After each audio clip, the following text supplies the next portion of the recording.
17 Grand Marshal representing the Fleet Reserve Association. Jorge is accompanied by his wife, Deborah. Great name, by the way. Dr. John Rose, representing the United States of America, Vietnam War Commemoration. Alfie Alvarado Ramos, the Director of Washington State Department of Veterans Affairs.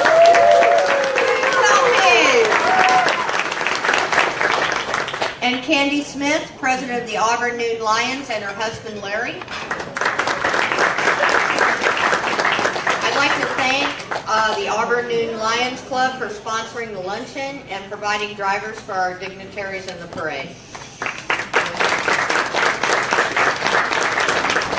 And now, please join me in welcoming Miss Auburn, Heather Hagan, and Miss Auburn's outstanding teen, Elizabeth Enns, who will lead us in the Pledge of Allegiance. If you are able, please stand for the Pledge of Allegiance.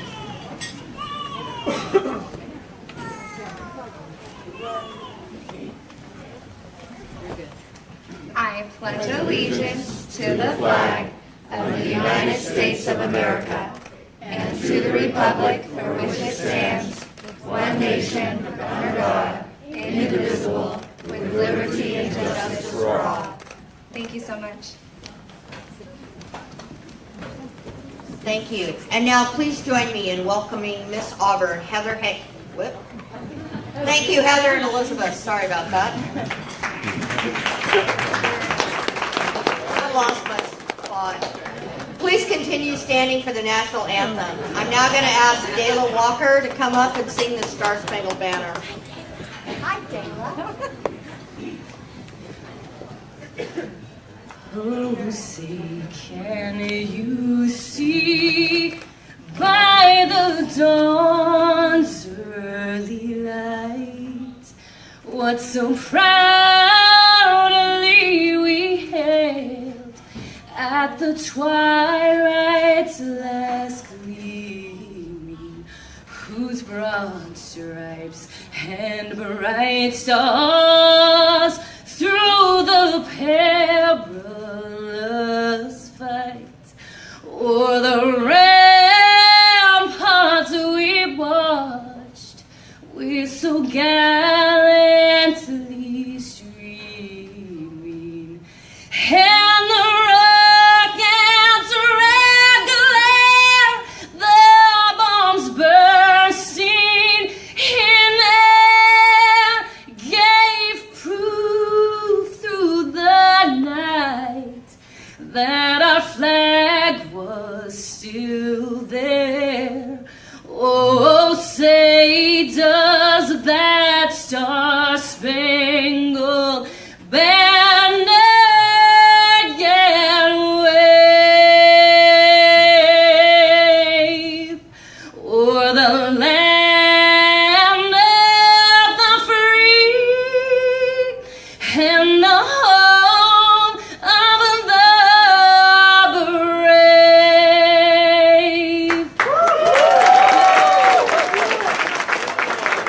Wow, thank you, Dayla. Well done. Very nice. Yeah, you can sit down now. Mitch Mason, a major in the Army, is the Family Life Chaplain for JBLM. He will lead us in the invocation.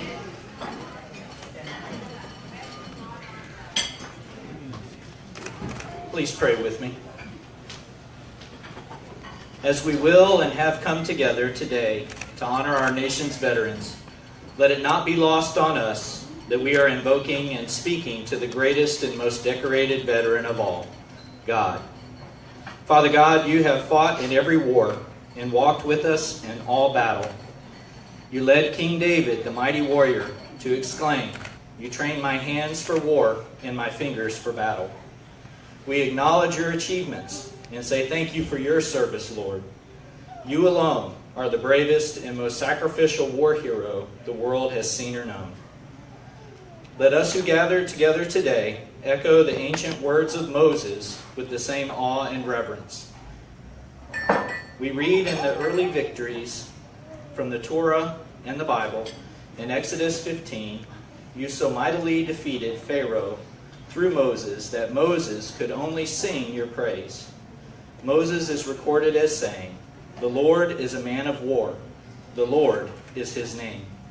We thank you, Lord, that you understand the soldiers, sailors, Marines, and Coast Guardsmen of these United States of America, and that you are with us in the wars we fight. Teach us what it means to be with you, not just in war, but in peace. Give our civilian elected leaders wisdom to see your hand at work, and may you receive all glory. Help us to be ready to wage our nation's wars, but to do so on other shores. Give us the tools to protect our citizenry, the resources to honor our veterans as they deserve, and we, like Moses, will give you all praise. In the Lord's name, as a man of war, we pray. Amen. Amen.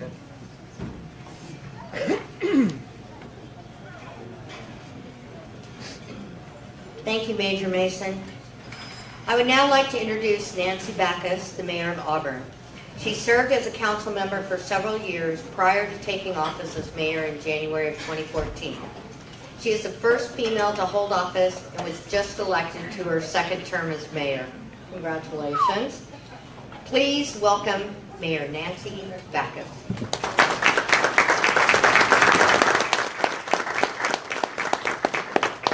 Thank you and good afternoon. I'd like to introduce, we have a couple of council members here with us today. We have Councilmember Bill Pelosa, Councilmember Claude DeCourcy, Councilmember Trout Manuel, and Councilmember Baggett.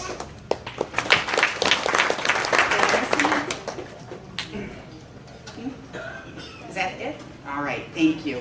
I'd also like to acknowledge another person that's here with us today, a true hero.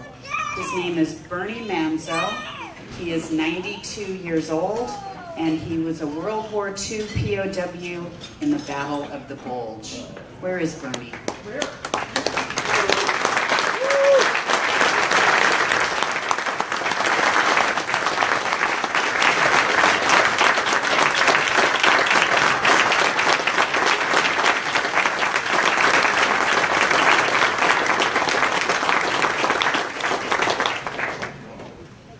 Dan, thank you for being his escort today.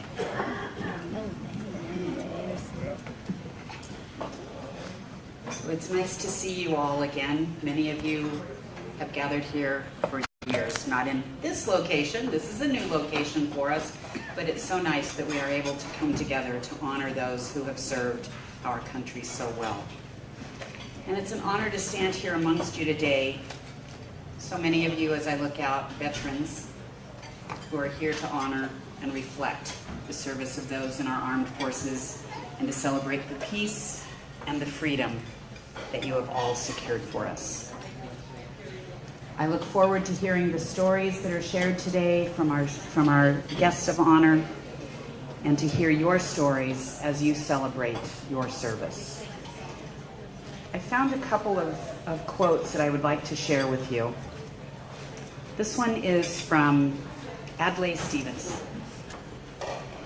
Patriotism is not short, frenzied outbursts of emotion, but the tranquil and steady dedication of a lifetime.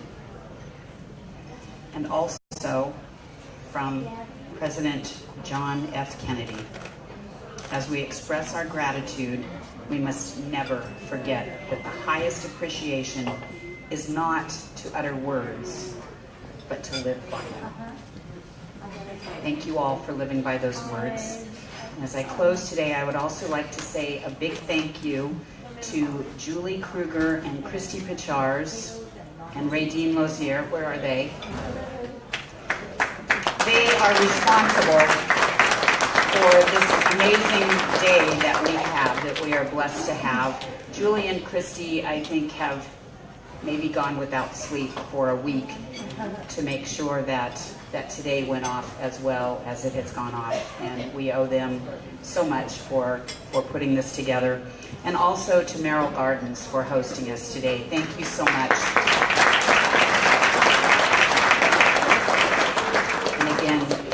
It is an honor to be in your presence. Thank you for all you have done for our country, and may God bless.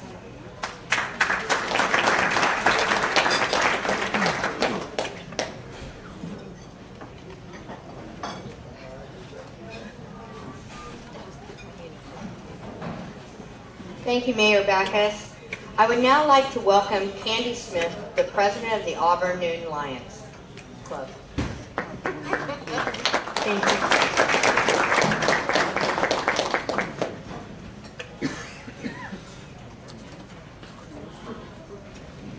It is my honor as the president of the Lions Club this year to welcome you.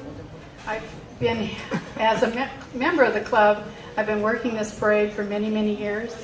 I've been with the Auburn Noon Lions now almost 30 years. So I've been a driver, I've been a gopher, but most of all today is my best day. I get to say thank you to all of you for your service. And I hope this is a little bit of a thank you that you can see from each of us. I have several veterans in my family that I'm very proud of. One is my husband, 25 years in the Navy.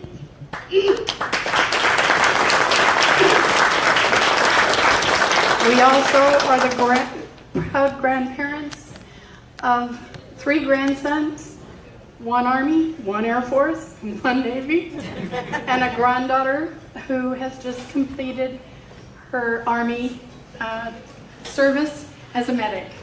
She's about a size 0, and watching her carry all that stuff with the medic and the rifles and everything was really quite a treat.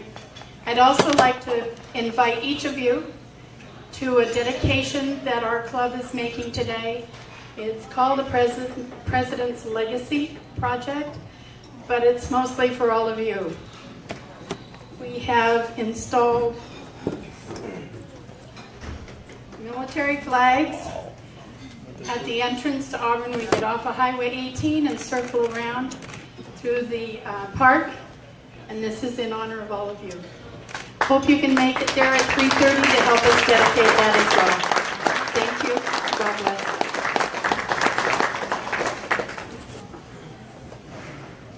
Thank you, Candy. We would now like to welcome important guests that may be in the audience. Please rise or give a wave when I call your name.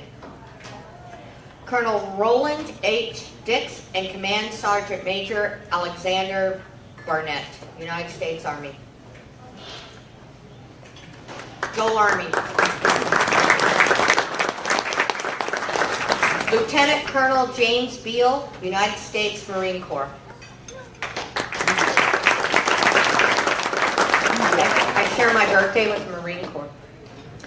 Colonel Frank Scalaro, Washington Air National Guard.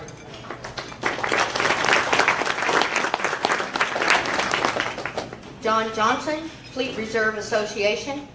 We paid special tribute to the Fleet Reserve Association today. If there are any other members in the room today, please stand or give a wave. Go Navy, beat Army. Hey! Right. Heritage. No. Tradition.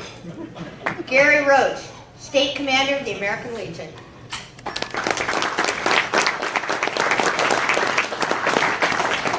John Bradburn, State Commander of the Veterans of Foreign Wars.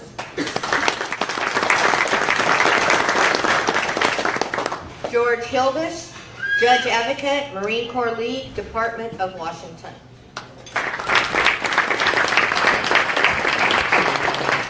Jim DeMott, District Commander, United States Submarine Veterans, Inc.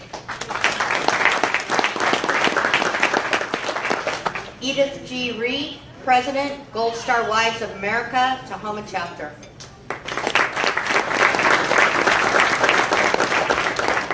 Mary Bradshaw, American Gold Star Mothers, Inc.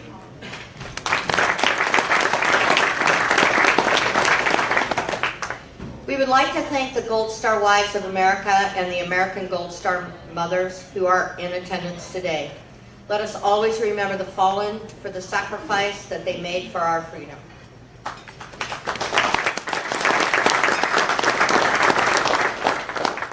We would like to direct your attention to today's program for our partnering organizations and groups involved in today's festivities.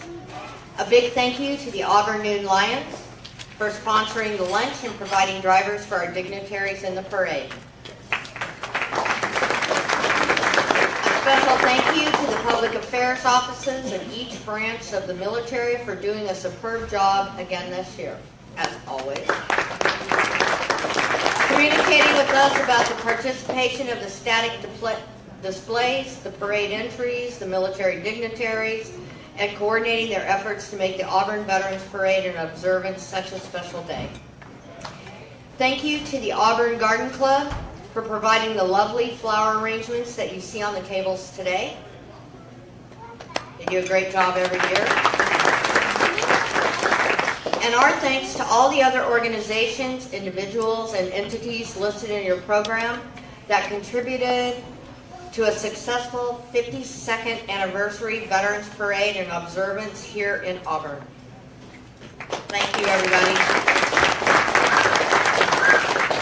I would like to introduce Mr. Jorge Ramirez to speak on behalf of the Fleet Reserve Association. Jorge served as our parade grand marshal today. He is a retired Navy Chief Petty Officer.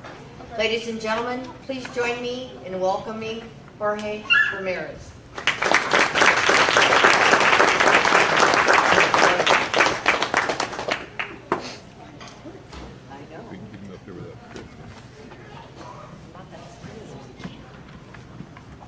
None of us are as skinny as we used to be. Well, you are. Good afternoon, ladies and gentlemen. It is indeed an honor to be speaking with you today. I am particularly honored to represent the United States Navy, the Fleet Reserve Association, and veterans in general, all of you sitting here before me. I would like to acknowledge and thank all the dignitaries that we have with us today for their support of veterans all over the state of Washington. This day has been filled with many functions dedicated in honoring us, and we thank you for your efforts.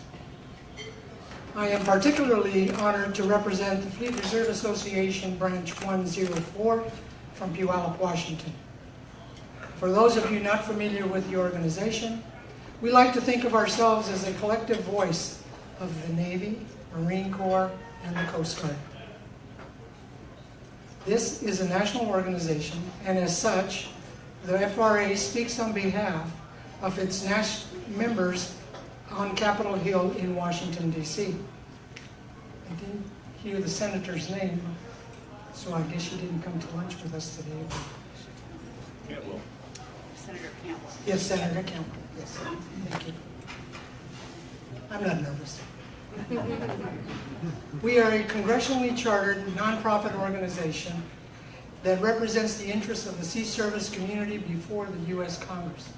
And I would have liked to thank the Senator for her support. The association's membership is comprised of current and former enlisted members of the United States Navy, Marine Corps, and Coast Guard. The FRA was chartered as the Fleet Reserve Association in 1924.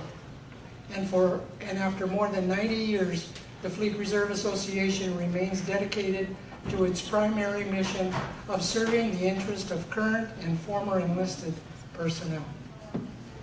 In addition to its legislative advocacy efforts, FRA assists its members with career program opportunities by maintaining a close liaison with the Department of Defense, the Veterans Affairs, Homeland Security, and other government agencies.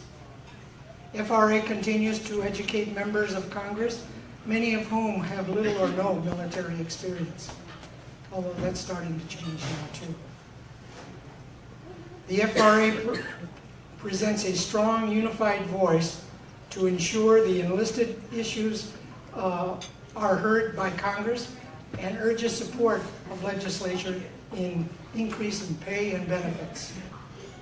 The Mount Rainier Branch 104, was chartered in July 28, 1947. And I think John was one of the charter members. And to this day, continues to serve the Sea Service veterans of South King County, Pierce County, and Thurston. In addition, I am proud to represent the United States Navy in the Pacific Northwest. We are all very familiar with the role of the military and what it plays in this community. I want to try a little experiment. Will all active duty and veterans in the audience please stand and remain standing? All? All. Thank you all for your service. You are indeed the tribe Washington State.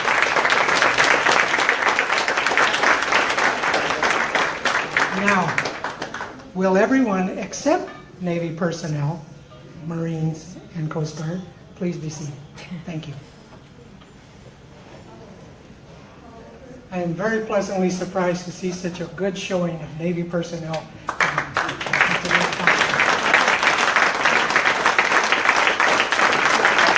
Thank you. Please have a seat.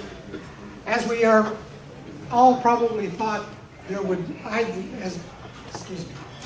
probably thought that there were not going to be as many. You probably knew you were all going to be here, right? The difference is that the Navy does have a major presence from Alaska all the way to the Dakotas. Many of you did not know about that. The command, the Navy Region Northwest, has responsibility for this large area. In fact, the Navy in the Pacific Northwest is the third largest fleet concentration of all the entire Navy. So we're pretty big stuff around here. The only thing is that we stay up on Whidbey Island, up in Everett, or out on the peninsula for most of the time, except for the Navy band, who does manage to make appearances every now and then.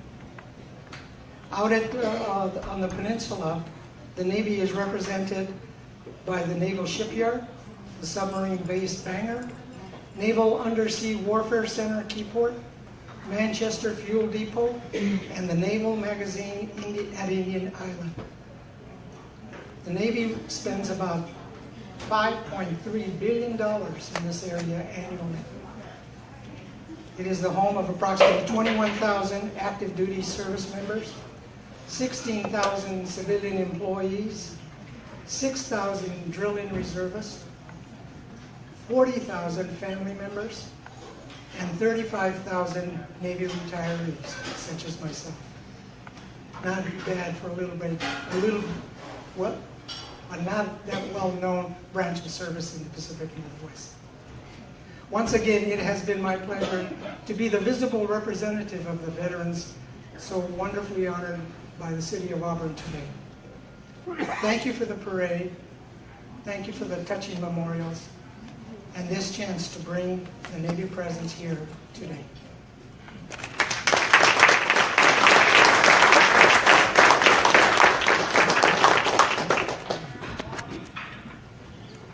Thank you, Jorge. We are thrilled and honored to have you in attendance today. Next up, I would like to introduce Dr. John P. Rose to speak on behalf of the United States Vietnam War Commemoration. Dr. Rose is a Vietnam veteran who was stationed in Vietnam in 1969 and 1970. Dr. Rose retired as a brigadier general in the Air Defense Artillery Branch of the United States Army following 30 years of service. Dr. Rose joined the United States of America Vietnam War Commemoration 2.5 years ago as a consultant in strategy and international affairs. He also serves as a professor of international affairs for Missouri State University's graduate program in defense and strategic studies in the Washington, D.C. area. Please join me in welcoming Dr. John Rose.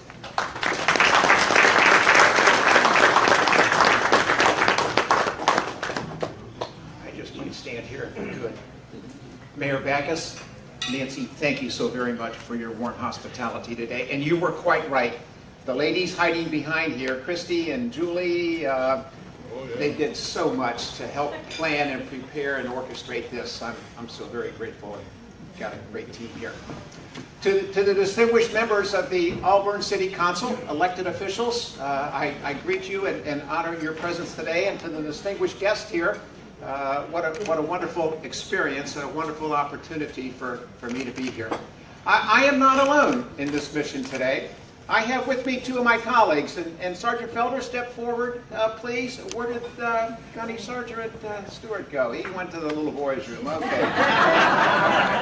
Well, this is my partner in crime here, back at the Vietnam War Commemoration office. And,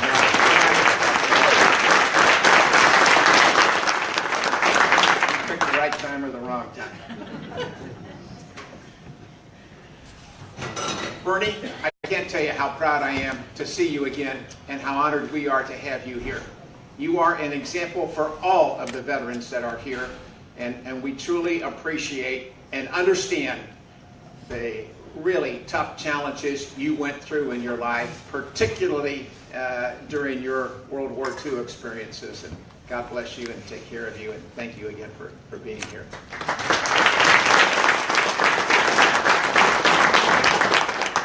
To all veterans, but to the Vietnam War veterans, of which I have become a graduate of. As has been noted, I served in Vietnam from 1969 to 1970 with the Americal Division. I was up in the northern part near the Marines, served with the 196th Infantry Brigade, and also served with an air defense unit, a Hawk missile unit that was trying to track Russian aircraft flying well above us that wouldn't get low enough for us to engage. I understand that the real challenges and the difficulties that Americans and Vietnam War veterans faced at that particular time. I was a 21-year-old lieutenant, and believe me, I didn't have a clue what was going on and what I was doing. But I will tell you that in my first assignment to Vietnam, it was an African-American platoon sergeant that came up to me and he said, "Rose, I know you don't know what to do, and I know you haven't got a clue. But if you listen to me, and if you do what I tell you to do, we're both going to get out of here alive." And I've got to tell you, I learned to greatly respect the value of our American non-commissioned officer corps as a result of that.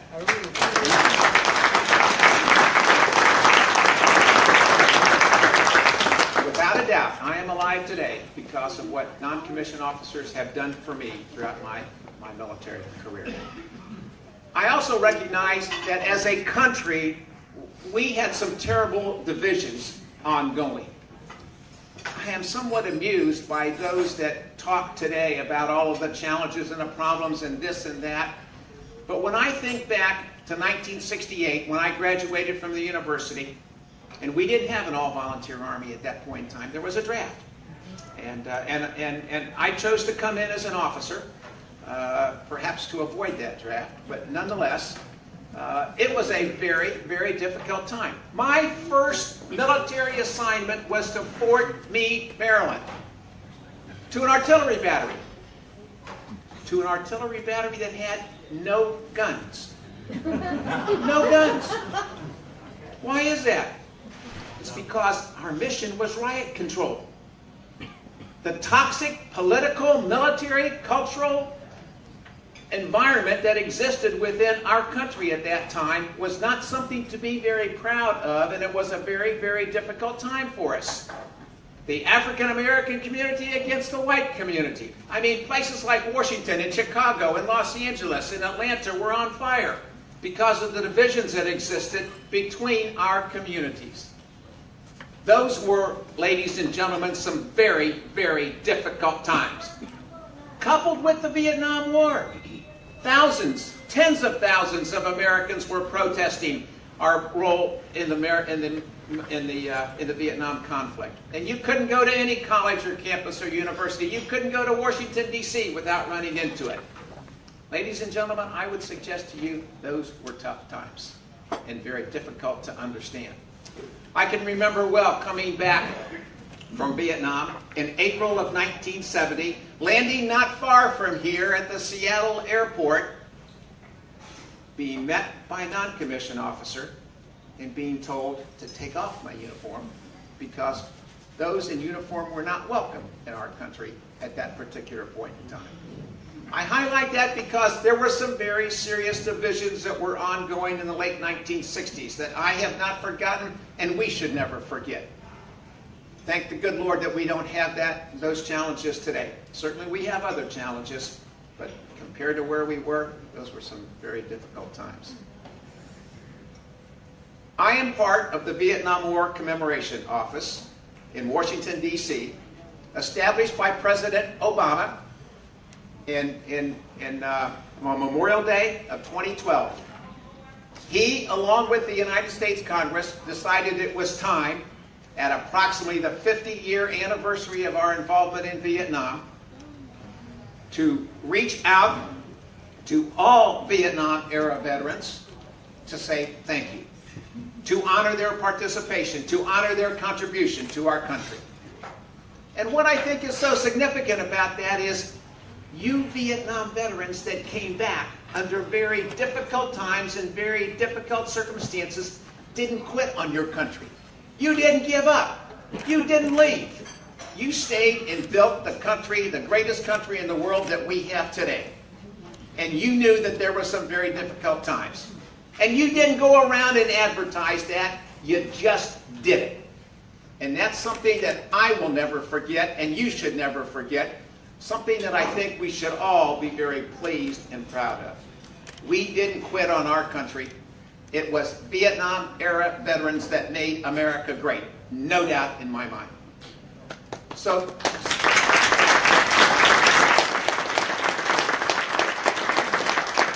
the Vietnam War Commemoration Office was established in order to reach out to what started to be 9 million American Vietnam-era veterans to say thanks, to respect and honor their contribution. There are just around 7 million of us left today. The VA says that we lose about 308 Vietnam veterans every single day due to the passing of time.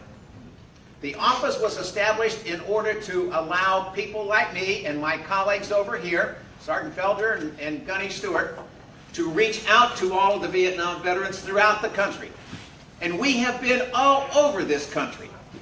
But I'll tell you, we have never seen a parade like we saw today.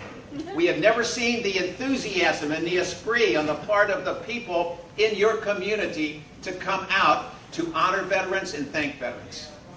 Well, that is so gratifying. And for that, we as a country, as a nation, you as a city, should be so very, very proud. And I thank you for that. So we go around and we provide this opportunity to acknowledge what it is you've done. And let me tell you, there's a couple of things that we ought not forget.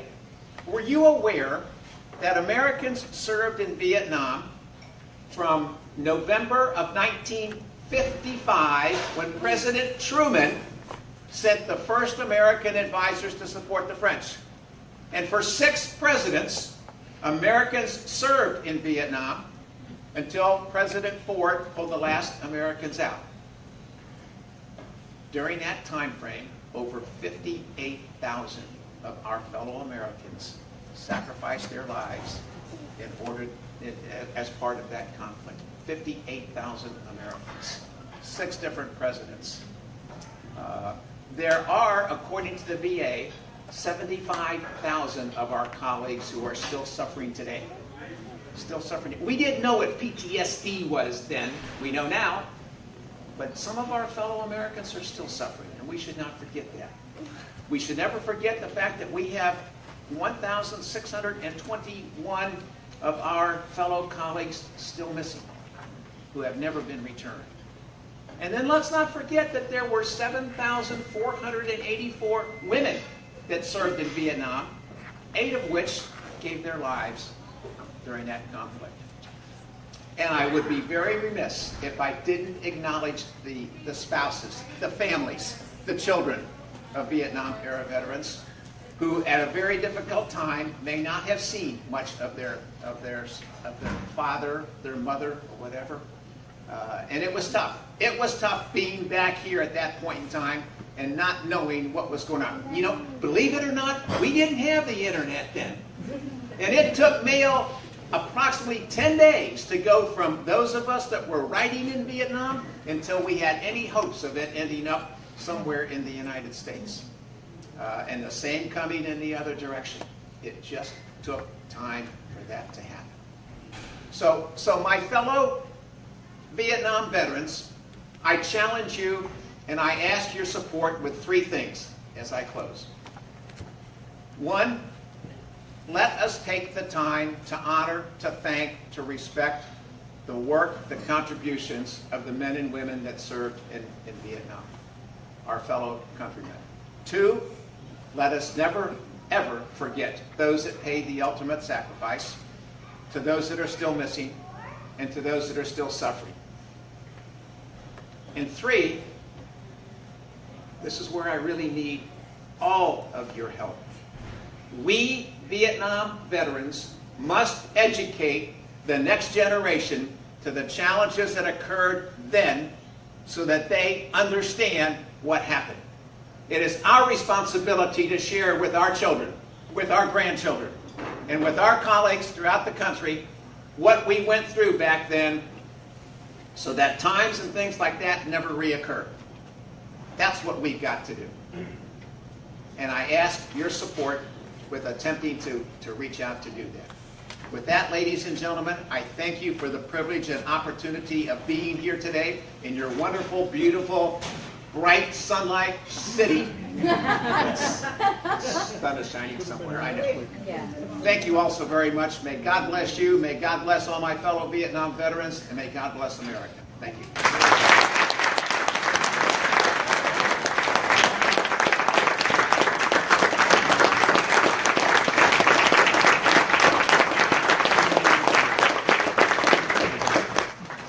Thank you, Dr. Rose. We're thrilled and honored to have you with us today.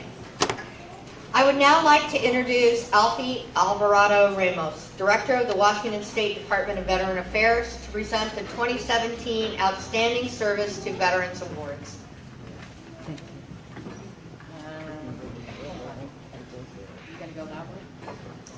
I'll stay right here, and we're going to have Bob Wallace read the narratives. But I just want to add something because I came in the Army in 1971, right in the middle of the Vietnam War.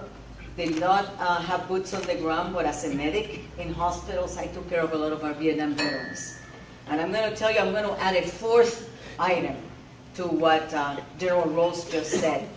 Each and every one of us, especially Vietnam veterans, we need to bring our brothers and sisters who are yet to come home. And that means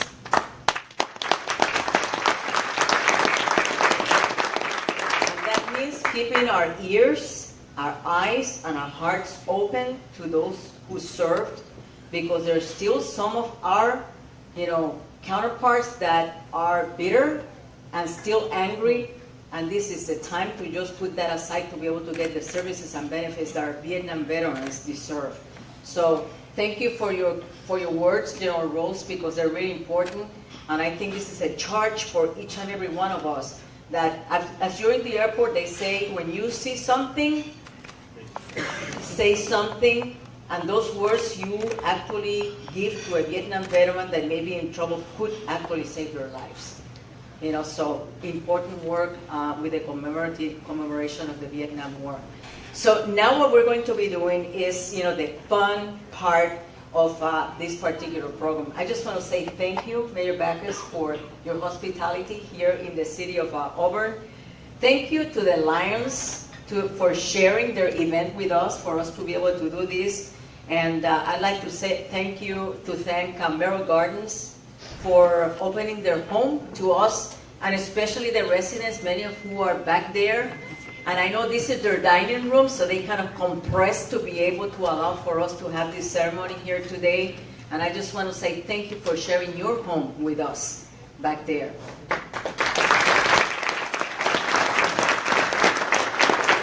So we have a number of awardees, but today with us are 4.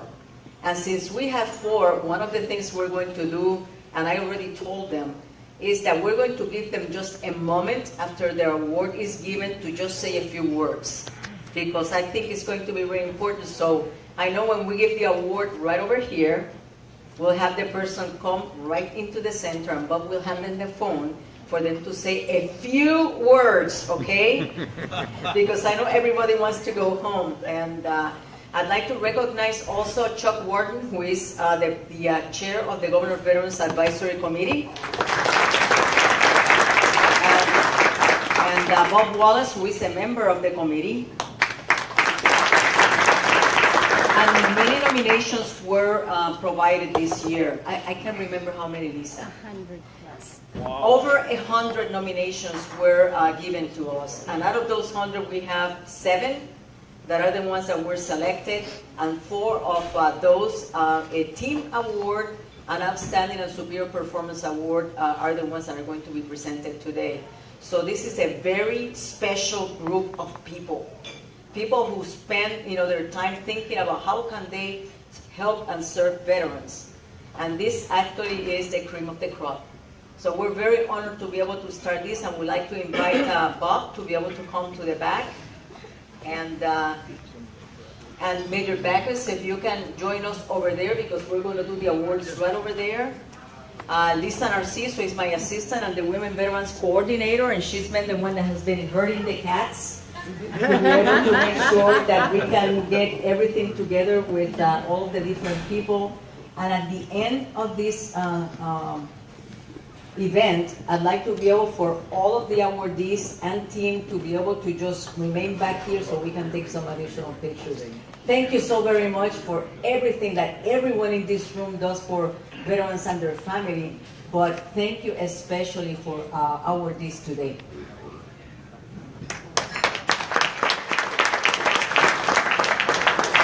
Thanks, Erica.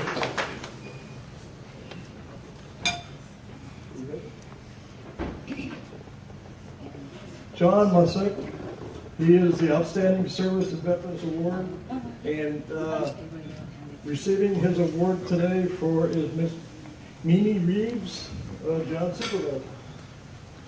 As a Disabled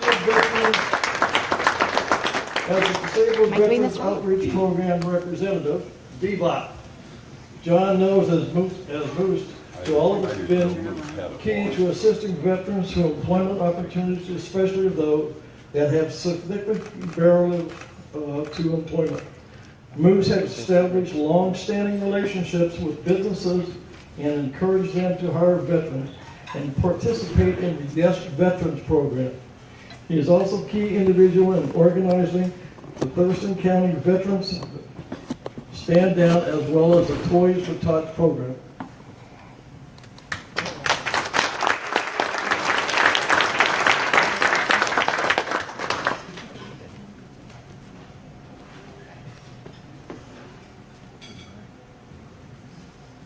I have the great fortune of being John's supervisor, and I've known for years and years that he is the most amazing Disabled Veterans Outreach Program Specialist in the state.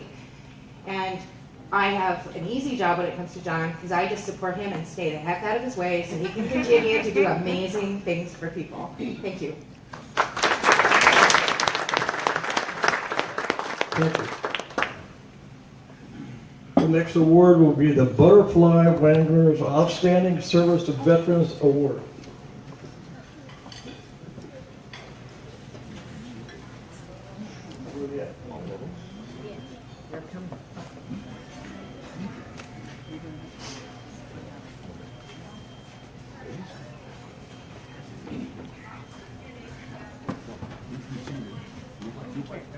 The Butterfly Wranglers consist of magnificent ladies who have dedicated hundreds of hours in providing musical therapy to the Soldiers Home in Ording.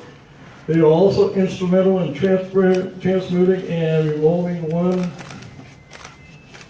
of the buildings. That will be the Betsy Ross building that will be opening soon. Once this building is occupation, they will be able to address the much needed housing needs for homeless women veterans.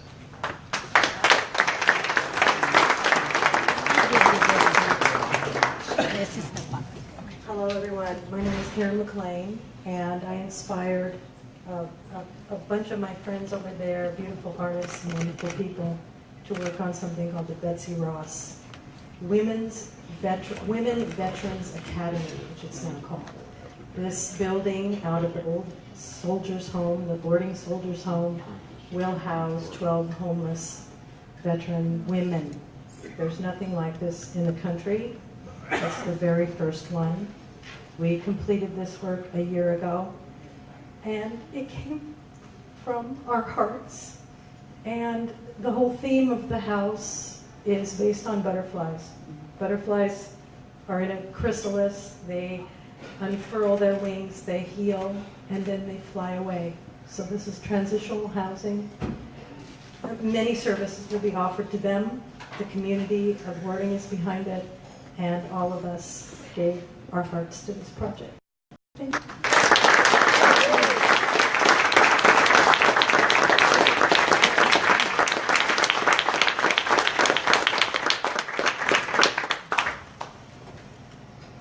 Next award will be the Outstanding Service to Veterans, Heroes of the Northwest Chapter. The Heroes of the Water Northwest Chapter provide alternate therapy opportunities for veterans suffering from post-traumatic stress and traumatic brain injury through activities involving fishing and kayaking. The simple act of fishing opens doors to being the healing process and treatment. Sitting in a kayak on the waters in a therapeutic environment gives the veteran an opportunity to go in safety and breathing and interface with the nation.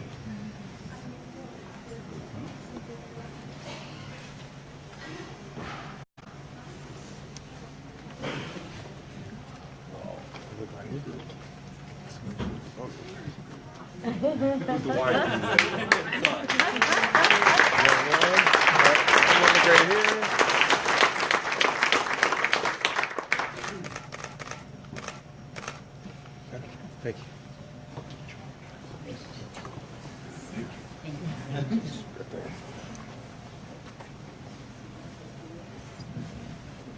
I'm nervous, so I'll try to make it quick. So my name is Dino Valencia. I am the chapter coordinator for Heroes on the Water. We started nearly 6 years ago. Many of my team members that you see here are just a handful of our actual tribe. I mean, that's what we call ourselves. We call ourselves a tribe. We're more like family than anything. Many of our team members started out as participants of our organization, got involved, found the love of kayaking and fishing and giving back to other veterans. So I want to say thank you to them and to the advisory committee for choosing us. Some of us will stick around a little bit if anybody has any questions about our organization. We also have some contact information and we'll share that with everybody. Thank you.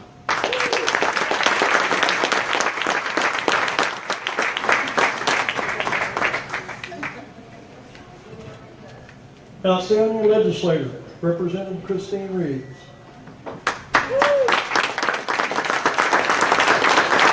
Representative Christine Reeves was elected to the House of Representatives in 2016, representing the 30th District. Representative Reeves sponsored numerous veterans bills that passed for 2017, such as SHB 1055. Military members pro bono creates an Office of Military and Veterans Legal Assistance within the Office of Attorney General to promote and facilitate civil legal assistance program, pro bono service, and self-help service for military service members. And SHB 1320, Gold Star License Plate. The widow or widower of a member of the armed forces who died while on active duty or a result of that service may have an opportunity or an option of receiving a standard issue plate instead of a Gold Star plate without payment, and E2 SHB, that's a mouthful, 1802, thank you. Veterans Shared Leave Assist allows certain state employees to access shared leave for attending medical appointments for treatment for a service-connected disability, and it also allows state employees who are veterans or spouses who are caring for them to access shared leave policy.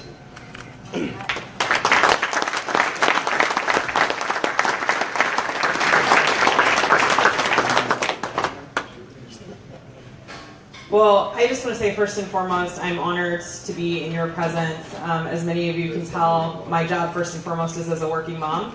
But as your state legislator here in the 30th District, I am privileged to come from a strong military family and really recognize the service and the sacrifice of you and your families to our country and to our state. And so I just am really absolutely thrilled to get to be your advocate on behalf of veterans, military service members, and their families in Olympia every single day. Thank you.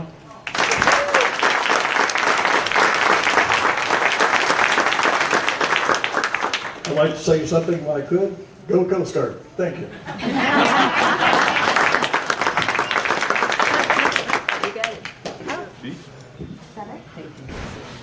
All right. Thank you, everybody, and thank you for all you do for veterans and their families. Thank you, Elfie.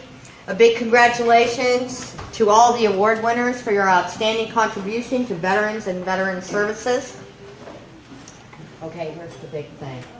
One final thing. Everyone had a luncheon program at their place setting when you came in this afternoon.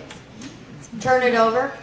If you have a blue sticker on the back of your program, you may take home the flower arrangement on your table. Compliments at the Auburn Garden Club. Who got it? I didn't get it. Who got it? Got it? I didn't get it. All right. We just want to thank everybody again for joining us for the 2017 Outstanding Service to Veterans Well, somebody has Awards that. Well, Lions Luncheon somebody. at the Auburn Noon Lions Club. All right. And we want to wish everyone Don't happy forget to Veterans water Day. it. I forgot to water it one year. And